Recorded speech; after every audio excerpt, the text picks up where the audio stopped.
Para entender un poco esta historia, estaría bien que vieran primero Mi bisabuelo era un brujo. Historia relacionada a esta. No es obligatorio, pero esto es para que quede claro de quién estamos tratando y para que se sientan familiarizados con este hombre de mediana edad, de barba larga, apenas unas canas en su cabellera y mirada cansada, que cruzaba la sierra de Chihuahua aquel noviembre de 1961. Había salido de Krill y tenía intenciones de caminar hacia Ciudad Juárez, y por lo que ya les conté, sabrán que podía hacer eso. Hubiera llegado rápido, pero algo con lo que él no contaba sucedió. Era de noche. Él sabía moverse muy bien en la oscuridad, así que no tenía problemas para andar por el irregular bosque montañés. La luz de la luna perforaba los árboles por aquí y por allá, y el bisabuelo, bueno, él jamás había perdido el sentido de la dirección. Andaba por entre la maleza, apoyándose en su bastón sin problemas. De pronto, un frío lúgubre recorrió su espina, algo que no era muy común. Pudo sentir una perturbación en el bosque, como una sombra de un mal conocido. Tuvo un muy mal presentimiento, incluso antes de ver el espectro de la fogata que surgía del cerro, que se alzaba frente a el que él estaba. Sabía que él no tenía vela en ese entierro, pero algo lo obligó a andar en esa dirección.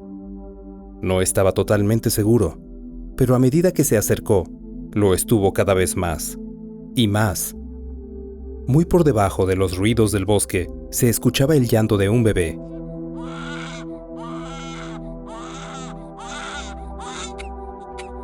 Apresuró su paso hasta que el llanto se hizo aún más audible y, en el fondo, un coro de susurros se hizo presente.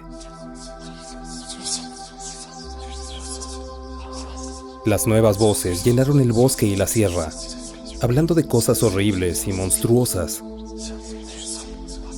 Poco a poco, la densidad del bosque fue desapareciendo, hasta que el bisabuelo pudo ver la enorme hoguera. Esta estaba en un pequeño claro, y desde el interior de esta había un zumbido constante, como si estuviera dentro de un panal de abejas. Por debajo de este zumbar, se seguían escuchando los agudos quejidos del infante, y, por debajo de estos, el coro de susurros que seguían pronunciando sus blasfémicas oraciones. Fue hasta que dio un rodeo que el bisabuelo pudo ver, al otro lado de la enorme llama de la hoguera, una congregación de cuerpos desnudos que le daban la espalda. Se reunían en torno a un punto, y de ese punto surgía el llanto. En cuanto el bisabuelo puso pie en ese claro y la luz de la hoguera lo tocó, el zumbido se detuvo, e inmediatamente después de él, los susurros.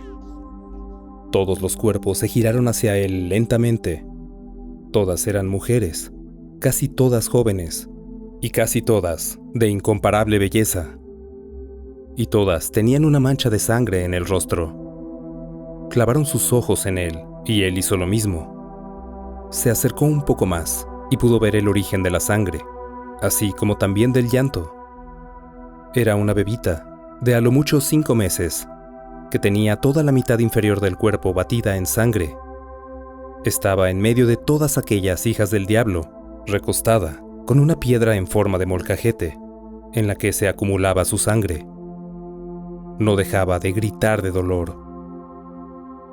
El bisabuelo, alarmado por la imagen, se apuró a atravesar ese aquelarre demoníaco y tomar al bebé de la piedra en la que se encontraba, sin miedo a lo que le pudiera pasar. Las brujas no dijeron ni hicieron nada hasta que el bisabuelo hubo salido del claro y del alcance de la fogata. Entonces, pudo escuchar sus risas, primero reluctantes y luego cada vez más confiadas e histéricas. No les prestó mucha atención en ese momento, porque estaba muy preocupado por la salud de la bebita. Toda la piel de su piernita derecha había desaparecido. Podía ver el hueso de su piecito. Le sorprendía que siguiera despierta. Supo de inmediato que no se iba a salvar porque la intensidad de su llanto había decaído. Era natural, tomando en cuenta la cantidad de sangre que había en la roca de la que la había recogido. Él sabía que la pequeña ya estaba sentenciada a morir, incluso antes de que hubiera podido ver la fogata en el bosque. Se la llevó tan lejos como pudo de aquel fuego, usando una mano para cargarla, y la otra para apoyar su bastón. Al poco tiempo, la bebita dejó de llorar y él, que en su vida había podido manipular muchos aspectos de la naturaleza, pero que no tenía ningún poder sobre la vida, no pudo evitar lo inevitable.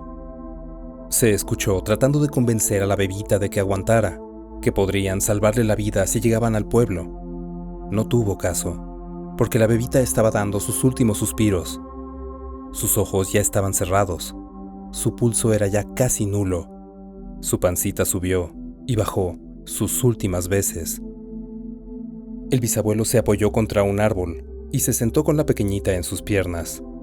Entonces, la pequeña dejó de moverse. Mi bisabuelo lloró amargamente, ahí sentado, con el cuerpecito inerte en sus piernas. Se permitió tan solo unos momentos de dolor, porque las risas de las asesinas inmundas se acercaban. Y no era como si se acercaran de una dirección en específico, sino que parecían venir de todas partes. Ahora se escuchaban a lo lejos, ahora muy cerca, ahora como si estuvieran ahí, a su lado, ahora como si estuvieran encima de él. Se burlaban y se desplazaban por todas partes, como si estuviesen hechas de aire. No le importó a mi antepasado. Se tomó la molestia de arrancar parte de su camisa para enredar el cuerpecito en ella. Cavó con sus manos una buena zanja en la tierra, al pie de ese árbol, y en él depositó a la pequeñita a la que ni siquiera había conocido, pero a la que jamás olvidaría. Al tener él una hija, mi abuela, le dolía pensar que la criaturita tenía una familia que jamás sabría qué fue de ella. Alrededor de él, las risas de las brujas proseguían, solo que parecían ya no alejarse tanto y acercarse a él cada vez más. Mi bisabuelo todavía se tomó la molestia de dedicar una oración católica de 5 minutos a la pequeña, por encima de las burlas. Al levantarse, las encontró a su alrededor. Ya no reían, lo veían en silencio. Las ignoró una vez más y las pasó por alto. Nunca entendí por qué lo dejaron ir, pero creo que lo hicieron porque no pensaban que fuera a lograr escapar del bosque. Pero antes del amanecer, el abuelo ya había salido de la arboleda y seguía su camino al norte de la sierra de Chihuahua. El camino consistía en una amplia planicie con tan pocas irregularidades que podría decirse que era uniforme. El bisabuelo la seguiría hasta llegar a Madera para descansar. Como sea, sus planes, que de por sí ya habían sido alterados, se vieron cambiados una vez más. No se dio cuenta de esto hasta ya casi mediodía, cuando el bosque había quedado muy atrás. Pero desde que sintió la presencia extraña a sus espaldas, supo de qué se trataba. No creía que las hijas de Satán lo dejaran ir, así como así. Ese fue el inicio de lo que él creyó un juego de voluntad. Ignoró esa sombra a sus espaldas durante todo el día. No miró atrás ni siquiera para cerciorarse de que estaba en lo cierto. ¿Se convencería de lo contrario si volteaba y no veía nada? Probablemente no. Las brujas de esa naturaleza eran muy astutas, muy poderosas y sobre todo muy malignas. Él no quería tener nada que ver con las de su clase. Eran unas asesinas y consumidoras de vidas. Eso no evitó que terminara viéndola. Fue cerca del final del día, justo después de poner su fogata para pasar la noche. Ahí estaba ella, no muy lejos del fuego, apenas recibiendo parte del espectro de las llamas en su piel desnuda y pálida. Una bella joven, de apenas unos 16 años, de rubios y largos cabellos, grandes y penetrantes ojos verdes. Estaba sentada con sus piernas cruzadas ante ella, y no hacía nada más que mirar al bisabuelo. Él le dedicó una breve mirada, pero la ignoró el resto de la noche. Es verdad que no pudo dormir tan bien como le hubiese gustado, pero no se inmutó más por su presencia de lo que se hubiese inmutado por una polilla o una cucaracha. Cuenta mi padre que, al despertarse al día siguiente, contrario a lo que hubiese esperado, ahí estaba ella otra vez, un poco más cerca de los restos de la fogata. Estaba hecha un ovillo y, al primer ruido por parte de mi bisabuelo, se extendió como un resorte y se incorporó. Lo vio con sus grandes ojos que ostentaban inocencia y desasosiego. Había algo más en ellos, pero el bisabuelo no se tomó la molestia de averiguar lo que era. Se levantó y reanudó su marcha. La travesía se repitió. Anduvo todo el día hacia el norte sin detenerse. Y aunque al principio el sol estuvo en su hombro derecho y al final del día en su izquierdo, siempre tuvo la noción de que su sombra estaba detrás de él. La chica le siguió a cada paso que dio, y a la misma distancia, y el bisabuelo no hizo más que ignorarla. Hubo deslices, desde luego. Al segundo día, por ejemplo, después de 3 horas andando sobre la llanura, el bisabuelo, que se había sentado a retirar las abundantes espinas de las suelas de sus zapatos, fue vencido por la curiosidad de saber cómo le estaría yendo a la joven descalza. Al mirar atrás y verla ahí quieta, totalmente estoica, y con las plantas de los pies convertidas en una masa sanguinolenta, un arco de compasión disparó una flecha de piedad contra su corazón. Pero el abuelo la bloqueó con el escudo de la indiferencia. Volvió a ponerse de pie y prosiguió su camino. El siguiente desliz vino durante la noche del tercer día. Estaba comiendo una liebre que había atrapado en el campo mientras se calentaba en la fogata, y dirigió otra mirada de curiosidad al otro lado del fuego.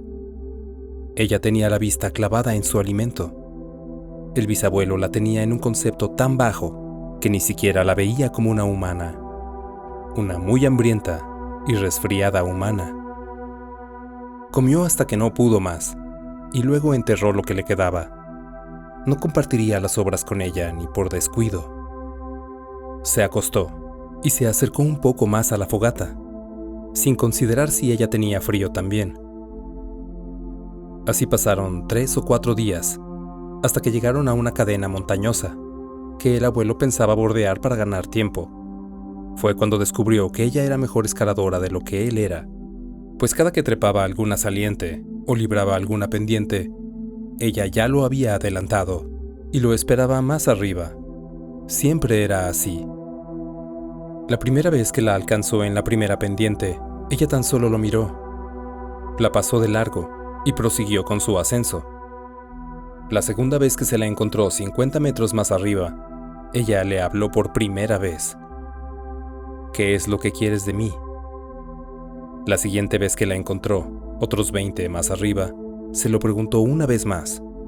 ¿Qué es lo que quieres de mí?, exclamó. 30 metros más arriba, una vez más. ¿Por qué no me respondes? ¿Qué es lo que quieres? Otra vez varios metros más arriba. ¿Qué es lo que tengo que hacer? ¿Qué quieres que haga? Gritaba con lágrimas, amenazando con brotar de sus ojos. El bisabuelo no dejó que estos detalles le perturbaran y siguió su camino. Antes de mediodía, ya había bordeado el cerro y seguía la planicie rumbo al norte. La bruja no dejó de atosigarlo con sus reclamaciones y sus preguntas por el resto del día y parte del atardecer. Se cansó ya caída la noche, cuando el bisabuelo ponía la fogata. Ese día no había tenido suerte consiguiendo comida, así que se dedicaría a dormir. O eso hubiera sido si no hubiese acontecido lo siguiente. Poco antes de medianoche, un aullido penetrante rompió el silencio y puso en estado de alerta a la joven.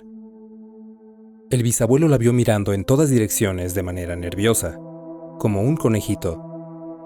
Sabía que había sido para ella. No pasaron ni 5 minutos antes de que aparecieran los coyotes en las proximidades, y por la manera en que se aproximaban, el bisabuelo supo que no eran animales comunes. Venían directos, decididos, como con una misión. La joven bruja miró hacia mi abuelo por encima de la fogata, luego hacia los coyotes que habían llegado desde el sur. Él se levantó alarmado por la imagen de los monstruosos animales, que, sin sentirse alarmados por su presencia, se le echaron encima a la joven. Alguna vez había escuchado que las brujas en la antigüedad mataban a las desertoras que traicionaban al clan, pero nunca se había imaginado que presenciaría dicho evento en toda su vida. La joven gritó, y gritó cuando los caninos le clavaron sus colmillos en el cuerpo y la arrastraron lejos de la fogata. Impresionado por la imagen, él se apartó un poco mientras veía a los coyotes, que no podían ser menos de 6, arrancar tirones de la piel de la joven, mientras ésta se bañaba en su propia sangre.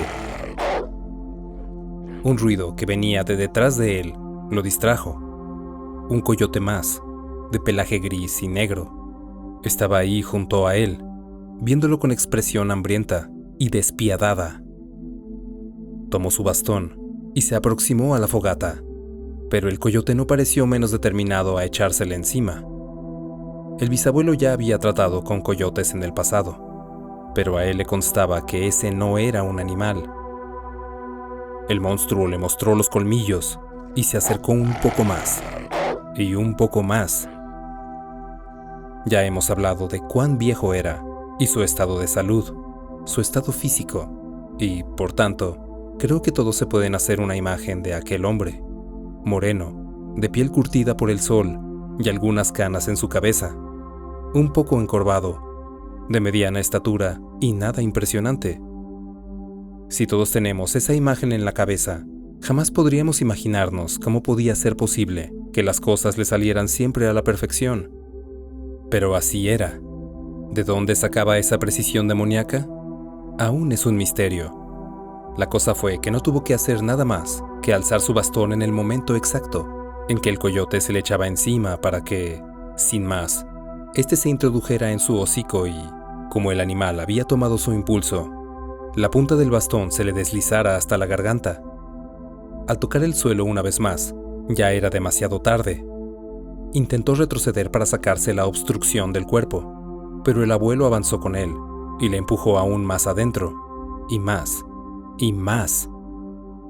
Los chillidos lastimeros que se filtraron a través del bastón advirtieron al resto de la manada. Los otros coyotes se aproximaron a brindarle auxilio a quien más que probablemente era el líder de la manada, aunque ya era demasiado tarde. El animal tenía ya más de las 3/4 partes del bastón del abuelo dentro de la boca, para cuando los otros se dieron cuenta. Estaba en el suelo haciendo ruidos de estrangulamiento. Al verlo, los otros se echaron a correr despavoridos hacia el sur. El bisabuelo siguió mirando, mientras la vida se le iba al animal traicionero. Parte de él tenía curiosidad de si, una vez muerto, su verdadera forma se revelaría. Había escuchado que había tribus que tenían el poder de cambiar sus formas a voluntad para parecer animales. Si ese había sido el caso, nunca lo supo. Un gemido lastimero llamó su atención. Se volvió hacia atrás. La joven, que ahora era un trozo de piel consciente batido en sangre, gemía de dolor en el suelo de aquel desierto. En el corto periodo que le perteneció a los coyotes, le habían arrancado tirones de piel de las piernas, de los brazos, de los costados, y tenía también una enorme herida en el cuello que se oprimía con las fuerzas que le quedaban. Era ridículo, ya que la sangre se le escapaba por todo el cuerpo, y ella pensaba que, por estar en su cuello, esa herida era más importante. Estaba echada sobre su costado bueno y tiritaba. Al rodearla, el abuelo vio que sus ojos estaban abiertos, pero contemplaban el vacío. Nuevamente aclaro que no tengo ni la menor idea de cómo fue esto posible, pero antes del mediodía, las puertas del Hospital de San Ángel de la ciudad de Saltillo, Parral, se abrieron y entró un anciano fatigado y encorvado, y sobre los hombros llevaba a una muchachita de apenas unos 16 o 17 años, hecha un ovillo de carne y sangre. Seguía viva, pero no duraría si no se le daban las atenciones necesarias. Los médicos inmediatamente se pusieron manos a la obra, acercaron una camilla, la limpiaron, le dieron ropa, le regresaron la sangre que había perdido, le hicieron curación, le pusieron la antirrábica, la cosieron, etc. Obviamente la policía arribó a la escena de inmediato, y como el bisabuelo seguía en la sala de espera, lo interrogaron. Él, como siempre hacía, contó nada más que la verdad. Como era de esperarse, la policía no le creyó nada, y le dijeron que harían más averiguaciones acerca de él. Si han seguido la historia de mi bisabuelo, sabrán que no le preocupaba en lo más mínimo la autoridad de la policía, pero igual permaneció en el hospital. por qué? Se preguntarán. Porque después de haberla ignorado durante varios días, por todo el desierto de Chihuahua, se había tomado la grandísima molestia de llevarla ahora al hospital, de ponerse en la mira como el principal sospechoso, y todavía tener la compostura de quedarse en ese cuarto de espera, en esas incómodas sillas, rodeado por ese horrible ambiente médico, olor penetrante a cloro, por los siguientes 4 días, hasta que ella volvió a estar consciente. Obviamente no fue el primero en hablar con ella. Las autoridades se acercaron de inmediato a tratar de averiguar si él había tenido algo que ver con su condición, pero ya fueran las autoridades, los médicos, las enfermeras, los psicólogos, etc., quien le hiciera preguntas, no salió ninguna palabra de su boca. No le dirigió la palabra a nadie, no dijo ni una sola sílaba. Se le interrogó por 2 días, y al tercero, las autoridades decidieron que no tenían vela en ese entierro. Si el bisabuelo tuviese algo que ver, no la habría llevado al hospital en primer lugar. Después de 4 días, el abuelo por fin pudo entrar en la habitación de la bruja. Eran aproximadamente las 11:30 de la mañana, cuando entró y se sentó en la silla de las visitas. Ella se le quedó mirando. Fue exactamente a las 12:45 minutos que ella le dirigió las primeras palabras. ¿Por qué me trajiste?, quiso saber. Pues no se quería morir, respondió él. Ella respingó, quizá por escuchar la voz del bisabuelo por primera vez. Quizá no se imaginaba que su voz fuese tan común. ¿Ahora te importo? Había reproche en ella. No sé. ¿Para qué quería seguir viviendo?, preguntó él. Ella apartó la vista y se quedó en su lugar. Las mordidas no habían alcanzado su rostro, pero incluso así, parecía una persona distinta a la que lo había seguido por todo el desierto, y en definitiva, era una persona totalmente diferente a la que había estado en aquel monte, formando parte de la congregación de las hijas del demonio. Se veía como si su jovialidad se hubiese quedado con los coyotes. ¿Qué voy a hacer ahora?, preguntó después de otros 5 minutos. Haga lo que es correcto, le respondió él. Para ese entonces, el abuelo ya se había convertido al catolicismo. Tenía su ideología ya muy firme en su religión. Dígales lo que hizo. Me gusta pensar que el bisabuelo ya lo había visto en sus ojos. Me gusta pensar que en esos segundos que la vio a los ojos, cuando ella se daba por muerta, fue que de verdad se conocieron. Ella hizo justo lo que el abuelo le aconsejó. La siguiente vez que los doctores entraron a su habitación, ella lo confesó todo. Los doctores quedaron paralizados cuando ella confesó pertenecer a una secta, cuyas actividades iban desde lo elemental, como la fornicación con animales, hasta cosas tan graves como el asesinato en masa. Obviamente ignoraron todo lo que tenía que ver con lo increíble, pero definitivamente tuvieron que traer a la policía de vuelta por lo de los asesinatos. Ella les habló de los lugares en los que sostenían sus ceremonias, cómo asesinaban a sus víctimas, en donde enterraban sus restos, y la parte más repugnante, qué hacían con las partes que les quitaban. Con un gigantesco acopio de valor, los policías tuvieron que hacer indagatorias en los puntos señalados por ella. Todo estaba ahí, toda la evidencia que la vinculaba con la masacre. Había restos de hombres adultos, de mujeres, de niños y, desde luego, de lactantes. Más tarde, incluso se encontraría el cadáver de una embarazada. De inmediato se abrió una carpeta para tratar de dar con sus cómplices, que eran todas las brujas del clan. Jamás las encontraron. Todo el peso de la ley, entonces, cayó sobre ella. Cualquiera podría recordarla por los diarios o la radio, si tuvieron uso de razón en los 60s.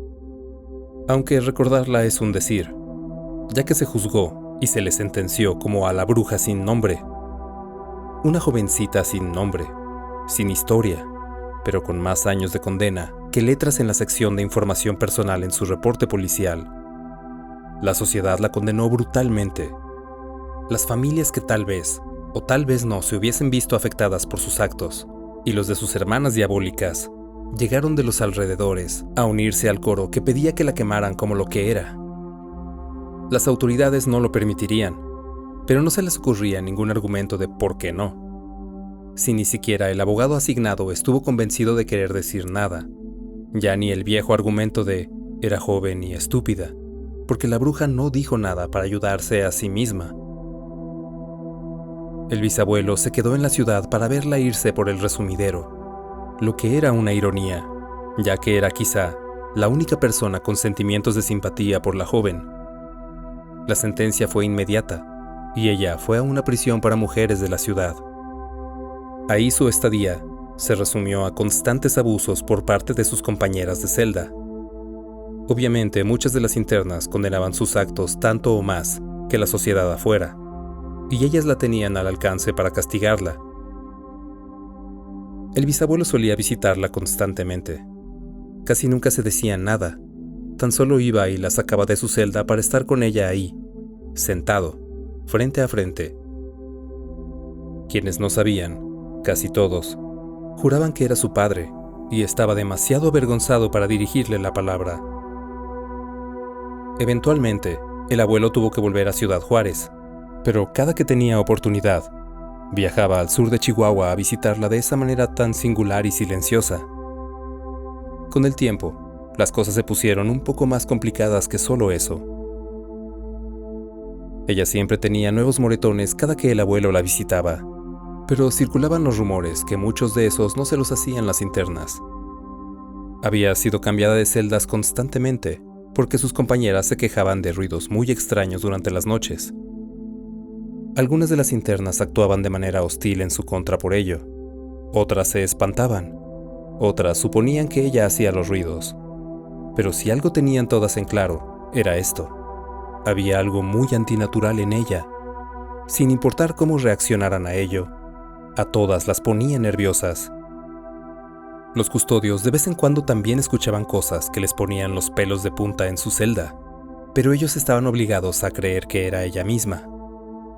Sin importar que se le separara de las demás, se le dieran medicamentos, se le atara a su cama, las cosas extrañas que le sucedían nunca terminaban.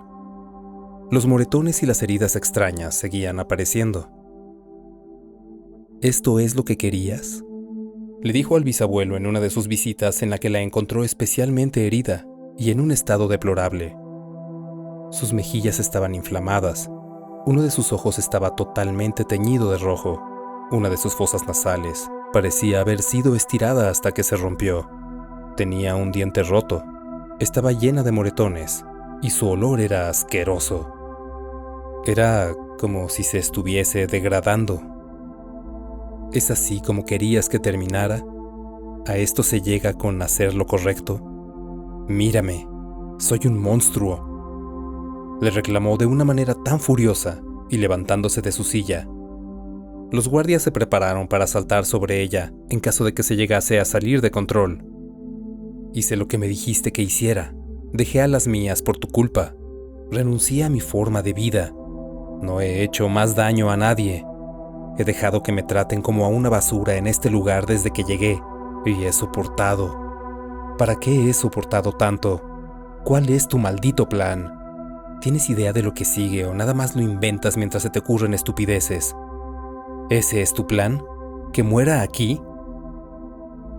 El bisabuelo la escuchó hasta que terminó de desahogarse sin decir nada, ni demostrar emoción alguna.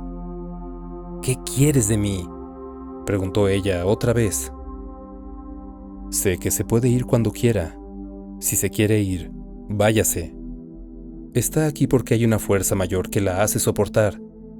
Está aquí porque está peleando. Por un lado, está su existencia. Por el otro está la existencia de su alma. Si sigue aquí, es porque ya no está segura de cuál es más importante. Usted decide. ¿Prefiere su vida ahora o su alma? Había muchas otras cosas que el bisabuelo quería decirle, pero se terminó el tiempo de visitas. No pudo decirle nada más ese día y pensó que podría quedarse hasta la próxima semana en el sur para volver a visitarla. Pero hubo una emergencia familiar y tuvo que regresar a Ciudad Juárez antes de lo que esperaba. Pensó que podría volver en unas semanas para pasar un rato con ella, pero mi abuela estaba pasando por una mala etapa también. Digo esto para que quede claro que, a pesar de ser lo que era, el bisabuelo era un hombre de familia, y la familia era la familia. No podía poner a nadie por encima de la familia. Pasaron los meses, y el bisabuelo no podía encontrar un espacio para volver a Madera.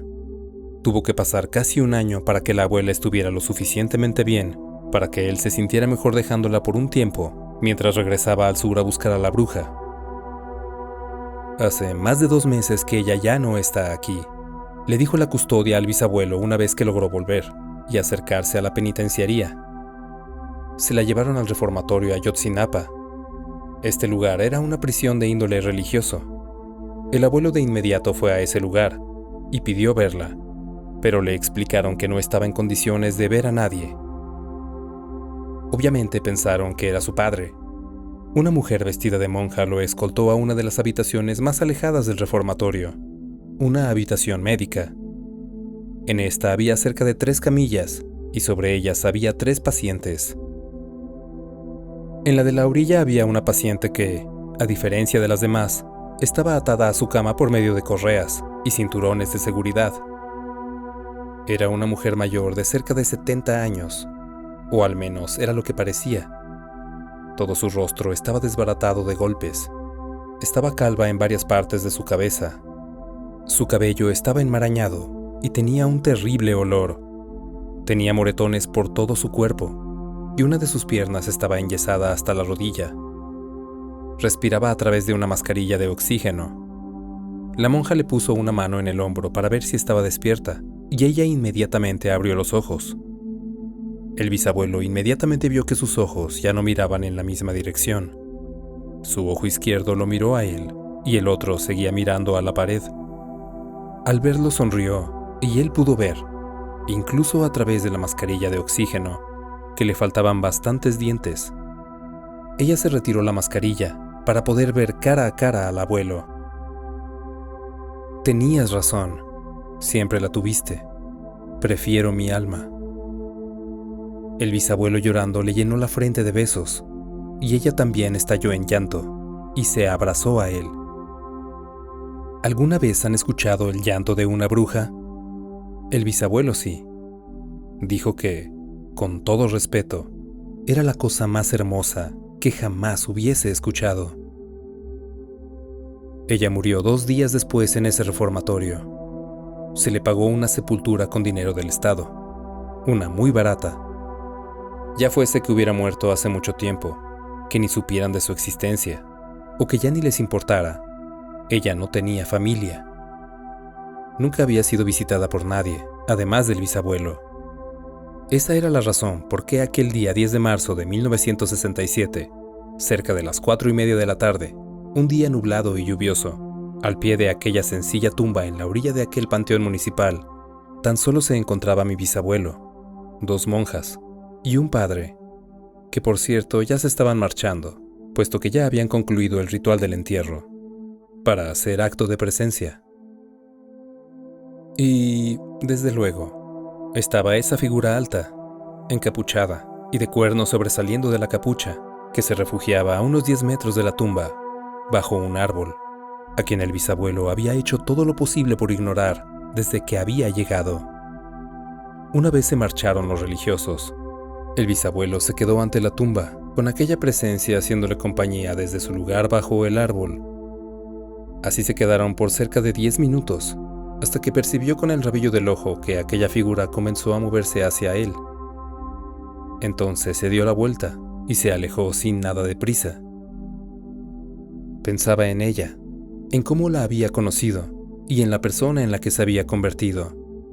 Entonces algo sucedió. Las nubes se apartaron un poco para dejar ver el sol del atardecer. Una suave y cálida luz lo bañó, perforando la neblina y haciendo centellear las gotas de lluvia que caían del cielo. Aquel día sombrío por un momento lució de un dorado hermoso. Entonces el abuelo lo supo. Se volvió con toda la intención y ya no vio a la figura encapuchada. Tan solo un montón de tumbas, entre ellas la de la bruja. Todos hemos escuchado que al diablo no se le puede ganar, que es mejor dar la vuelta y alejarse de él, pues yo creo que sí hay una forma de vencerle. El abuelo la descubrió ese día. Obviamente, con el paso del tiempo, esa tumba se volvió un lugar de culto. La gente la profanó de muchas maneras. Destrozaron la cruz, ponían grafiti de bruja en su lápida, la orinaban. Algunos dementes iban a hacer juegos satánicos en ese lugar. Una secta incluso intentó exhumar su cadáver, y lo hubiesen logrado de no ser por los oficiales que patrullaban la zona. Cuando se le hablaba de esto, la respuesta del abuelo era la misma. Hicieran lo que hicieran, ya no había ninguna bruja enterrada ahí. Lo que se necesitaba salvar de ella ya había sido salvado, y lo demás no importaba. El abuelo peregrinó al sur a visitar la tumba de la joven varias veces, antes de morir.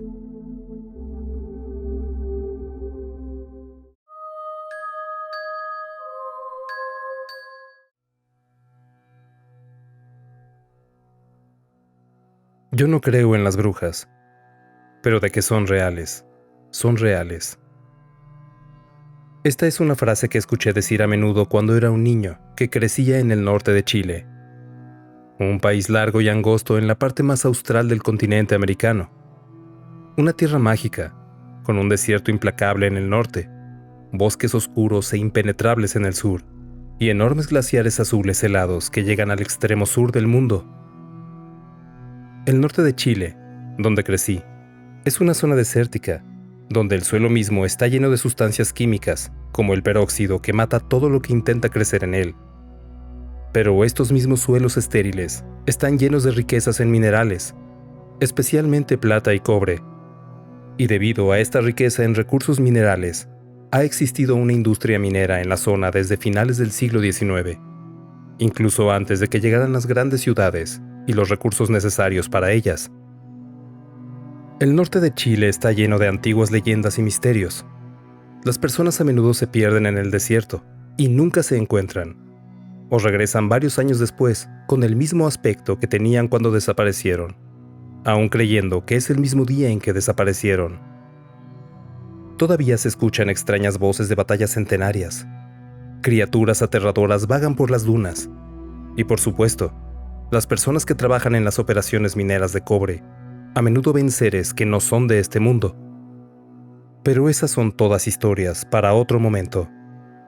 Antes de que estos misterios poblaran las mentes del folclore y la superstición locales, ya se hablaba de las brujas y de su infernal sabbat negro, donde comulgarían con la oscuridad encarnada y se entregarían a la más perversa de las perversiones que la mente humana pueda concebir: abuso infantil, tortura, canibalismo, sacrificio animal y humano, etc.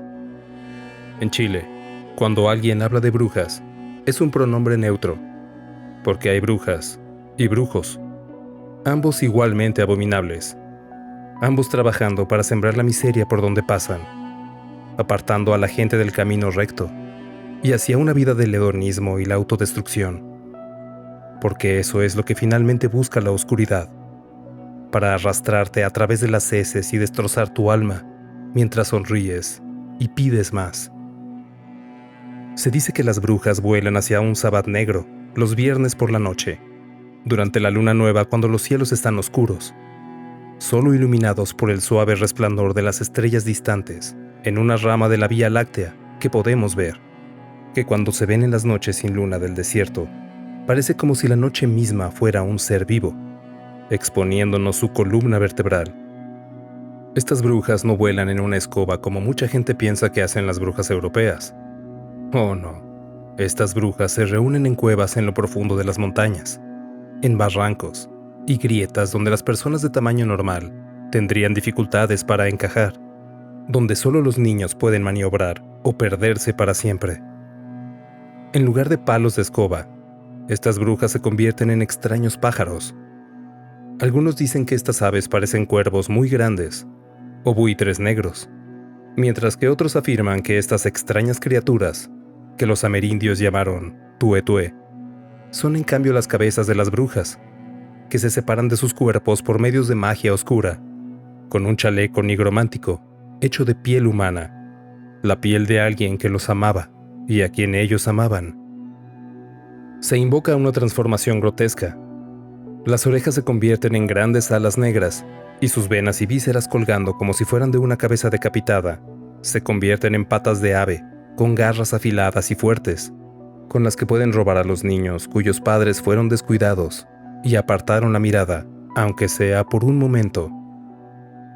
Pero no todos los bebés robados terminaron abusados, eviscerados y devorados, convirtiendo su piel en cuero blando, o su grasa siendo utilizada para velas en rituales oscuros. Los más afortunados llegaron a vivir una vida de infierno constante, convirtiéndose en un imbuche, una criatura retorcida y deformada de dolor y tristeza, con las manos y las piernas rotas y luego reparadas en contorsiones antinaturales, en una forma en la que el cuerpo humano nunca tuvo la intención de moverse. Estas monstruosidades se convertirían en guardianes en la entrada del sistema de cavernas de las brujas. Se dice que a veces, en las noches sin luna, se escuchan los gritos de las brujas mientras pasan volando, un espantoso grito de agonía y alegría, y cuando los oigas, debes decirles: «Sigue volando, pájaro del diablo, llegaste tarde, Jesucristo pasó antes y ya ganó la carrera». Personalmente nunca he visto ni escuchado una de estas aves diabólicas, estas brujas, pero mi abuela una vez me contó la historia de uno de los miembros de su familia, antes de que ella naciera, que tuvo un encuentro cercano con estas cosas, y el horror que soportó la persiguió por el resto de su vida. Esta historia está basada en hechos reales. Mi abuela me contó de su tía abuela, que una vez vivió en el pequeño pueblo de Salamanca, un pueblo minero de apenas 12,000 personas en la actualidad, y quizás solo 1,000 personas a fines del siglo XIX, cuando ocurrieron estos hechos. Salamanca estaba en una zona semidesértica, con 2 ríos cerca, que permitían que creciera algo de vegetación. En ese entonces la mayoría de la gente era pobre y no tenía muchas opciones para ganarse la vida. Si eras mujer, encontrarse un buen esposo que, con suerte, no te golpeara muy fuerte. Y si eras hombre, encontrarse un trabajo en la minería arriesgando tu vida todos los días, en túneles oscuros, solo para ganar apenas lo suficiente para alimentar a tu familia. Y a menudo, morir antes de tiempo enterrado vivo cuando uno de esos túneles colapsó, o de cirrosis pulmonar después de décadas de respirar sustancias tóxicas. La tía abuela de mi abuela fue una de las mujeres afortunadas que encontró un buen marido, un hombre trabajador, que no bebía y no la golpeaba, y solo quería juntar lo suficiente de su trabajo para algún día poseer una tierra propia, tierra que pudiera dejar a sus hijos. Llevaba trabajando desde los 12 años. Así eran las cosas en aquel entonces, cuando los niños de tan solo 10 años se veían obligados a ganarse la vida y ayudar en la casa, ya que alimentar a los hambrientos estómagos era más importante que obtener una educación que pudiera ayudarlos a mejorar sus vidas. A pesar de todos los desafíos, estaban felices. Se habían conocido cuando ambos eran adolescentes, en la iglesia. Al poco tiempo se casaron y se mudaron juntos a Salamanca para que él pudiera encontrar trabajo como minero. Tenían esperanzas para el futuro y, al poco tiempo de mudarse a su nuevo hogar, ella quedó embarazada de su primer hijo. El embarazo, y especialmente el tiempo posterior al parto, son los momentos más peligrosos para una mujer y un niño cuando se trata de la oscuridad y sus peligros. Las brujas tumban la carne tierna y suave de un bebé recién nacido y disfrutan conduciendo a una mujer frágil a la locura y a la desesperación. Pero la tía abuela de mi abuela se aferró a su fe, tradiciones y supersticiones. A pesar de que escuchó los gritos escalofriantes de esos pájaros diabólicos en las noches sin luna, lejos en la distancia y cada vez más cerca, sabía qué decir. Y ella siempre se aferraba a su bebé, sabiendo que, si lo soltaba por un instante, las brujas lo tendrían como cena. Pasaron años de vida feliz y sencilla, una pareja trabajadora con fe en el futuro, viviendo un día a la vez. Su bebé creció pronto, demasiado viejo para ser llevado por una bruja ahora. Ahora tenía 9 años. Su vientre deseaba volver a ser madre por lo que concibieron otro bebé, esta vez una niña. Y una vez más su casa se llenó de risas y canciones infantiles. Y una vez más, tenían que preocuparse por los pájaros del diablo, las brujas y sus afilados dientes de hierro, sus gritos que helaban la sangre, y no saber si algún día cerrarían los ojos por un segundo de más y su bebé se iría para siempre. Su primer hijo había crecido demasiado rápido. Era un chico inteligente, al que le iba bien en la escuela, con una mente inventiva y curiosa, al igual que cualquier otro niño de su edad. No pasaría mucho tiempo antes de que tuviera que abandonar la escuela y buscar trabajo en una granja o en las minas de cobre. Deseaba que pudiera ser diferente, pero así eran las cosas en ese entonces. La tía abuela de mi abuela también deseaba que fuera diferente. Quería que él estudiara y fuera médico, o tal vez sacerdote, alguien que hiciera el bien por el mundo.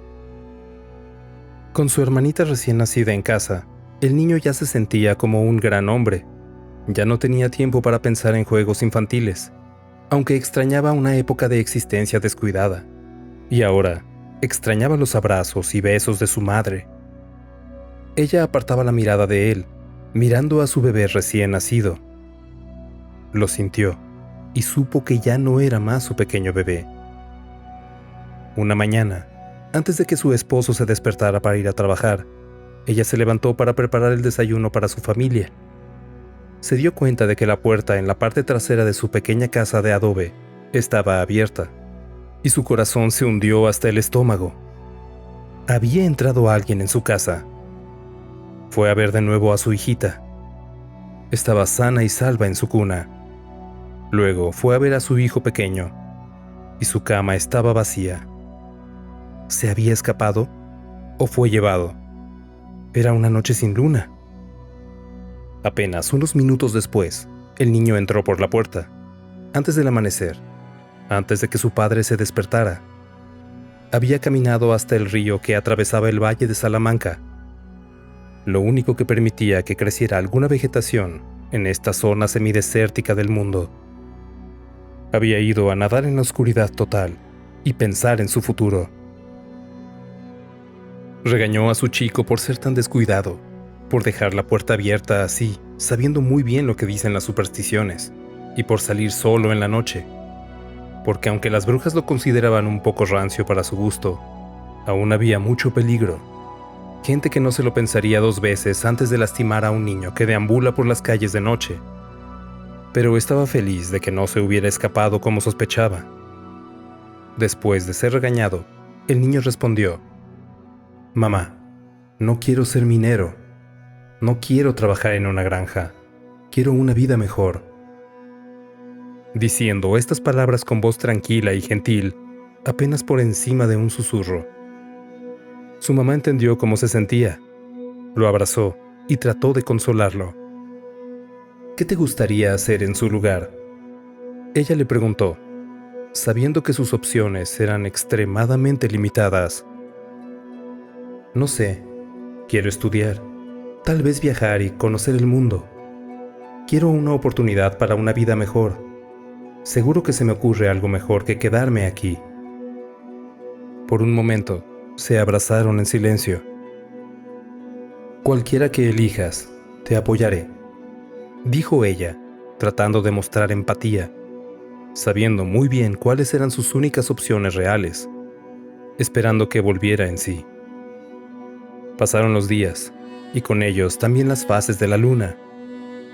No tuvo que preocuparse por los pájaros del diablo por un tiempo, pero ella sintió en su corazón que su hijo realmente se escaparía pronto, antes de que tuviera 10 años.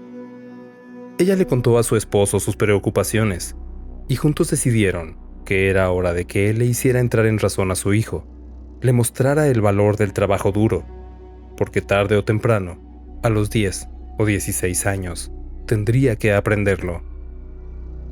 El esposo de mi tía bisabuela llevó a su hijo a las minas con él, para mostrarle cómo estar dentro de esos túneles y grietas no era tan malo.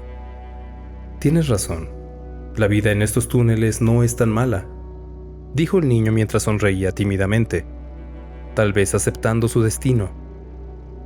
Pasó casi un mes y todo estaba normal.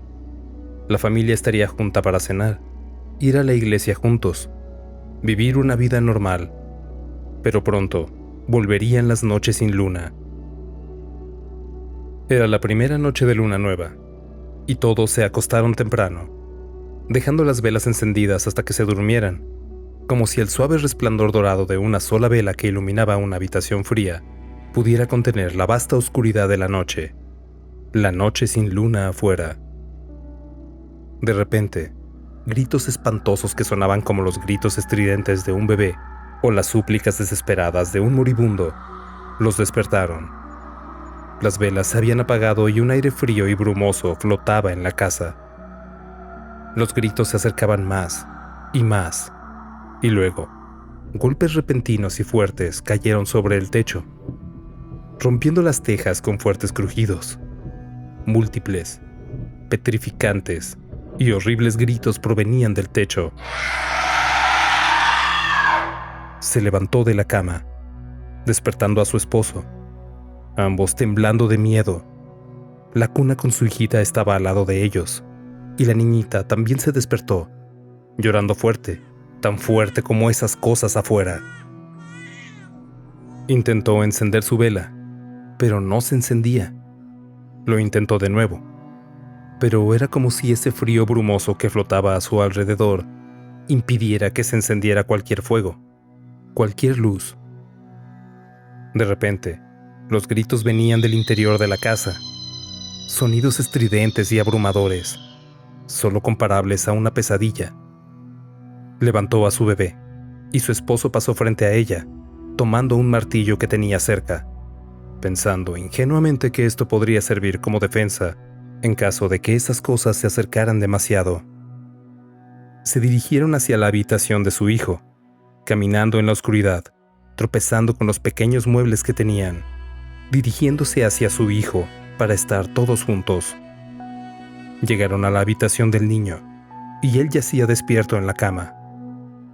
La familia se sentó junta en la cama, en la oscuridad total, reconociéndose solo por el instinto y el calor y la forma del cuerpo de cada uno.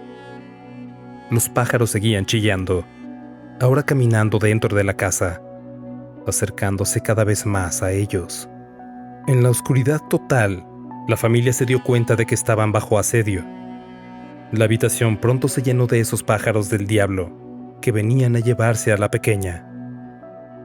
El padre se levantó y agitó su martillo hacia el sonido de los pájaros del diablo, sin pensarlo dos veces, solo con la esperanza de que la acción salvaje pudiera darle a su familia una oportunidad para luchar. Y luego sintió que unas manos pequeñas le quitaban a su bebé. En solo un instante, ni siquiera pudo luchar contra eso. Fue solo un tirón rápido, y su preciado hijo estaba fuera de sus brazos. No podía ver, solo sentía un intenso terror al imaginar el futuro de su precioso bebé.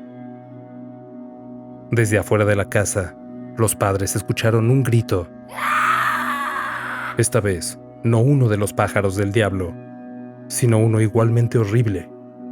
Era su chico, gritando. Se lo llevaban. ¡Madre!, gritó, como todos llamamos a nuestra madre cuando estamos abrumados por el miedo. Y de repente, la casa estaba vacía, a excepción de los dos padres. Los pájaros del diablo simplemente ya no estaban allí. Se habían desvanecido como una sombra, tan silenciosos y rápidos como un mal pensamiento. Escucharon gritos lejanos una vez más, alejándose cada segundo. Se dirigían hacia las montañas, hacia los viejos túneles y cuevas. No podían creer lo que acababa de suceder. Simplemente sabían que tenían que recuperar a sus hijos sin importar el costo.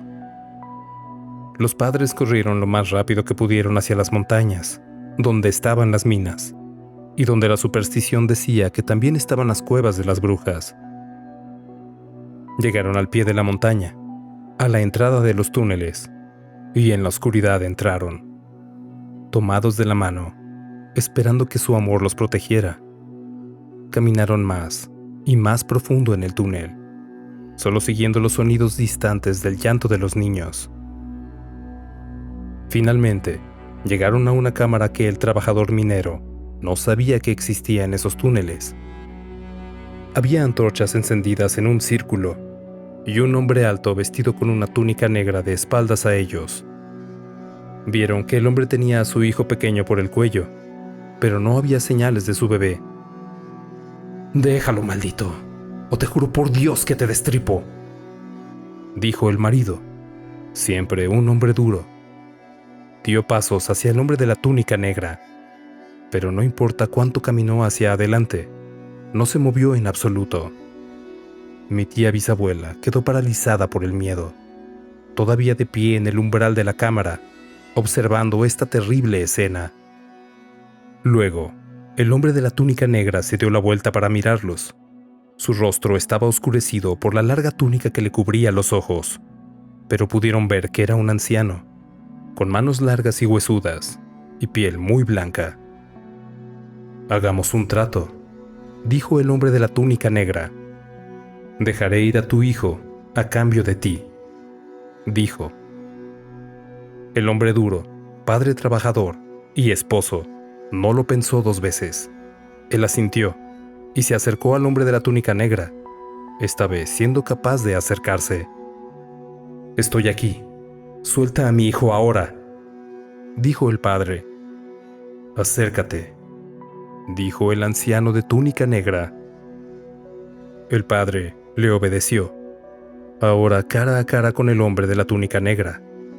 El padre trató de levantar las manos y estrangular al hombre de la túnica negra, pero algo se lo impidió. No es que algo retuviera sus manos, sino que era como si sus brazos no respondieran en absoluto a sus órdenes. Entonces, el padre sintió un dolor agudo en el pecho.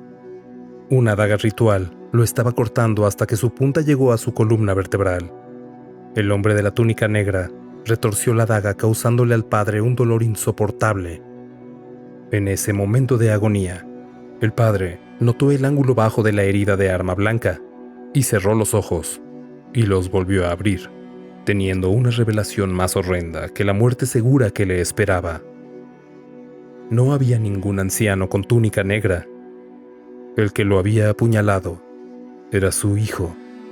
El niño se aferró a la daga. La sangre de su padre goteaba por su brazo.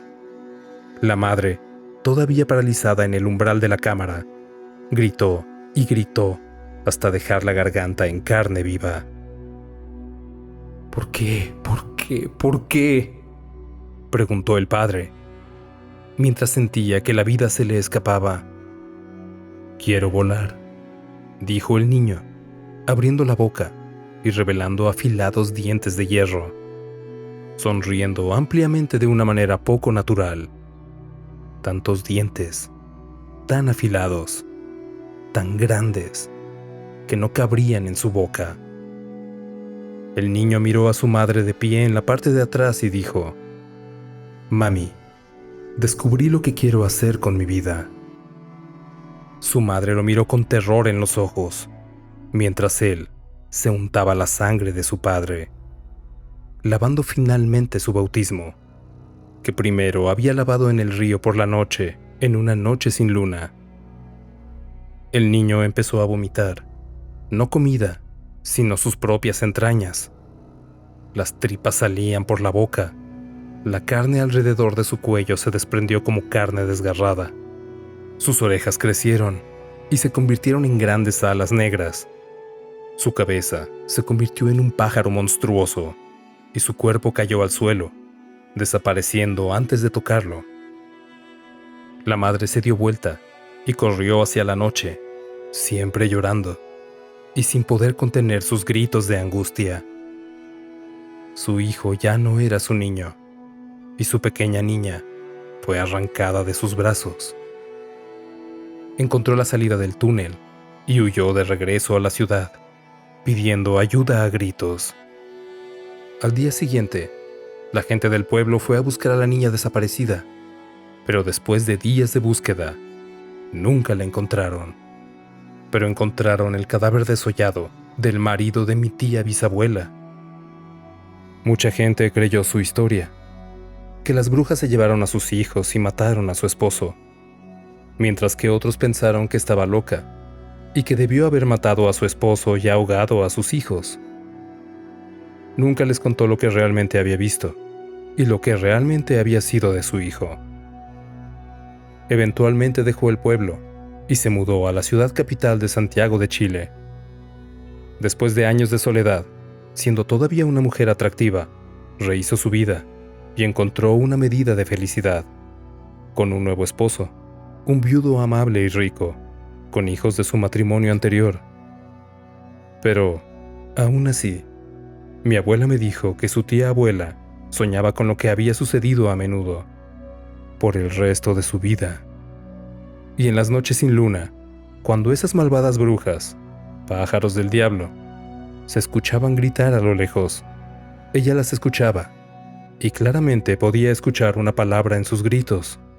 Tal vez se lo imaginó, pero entre la cacofonía de gritos, podía escuchar claramente una de las voces que gritaba: «Madre».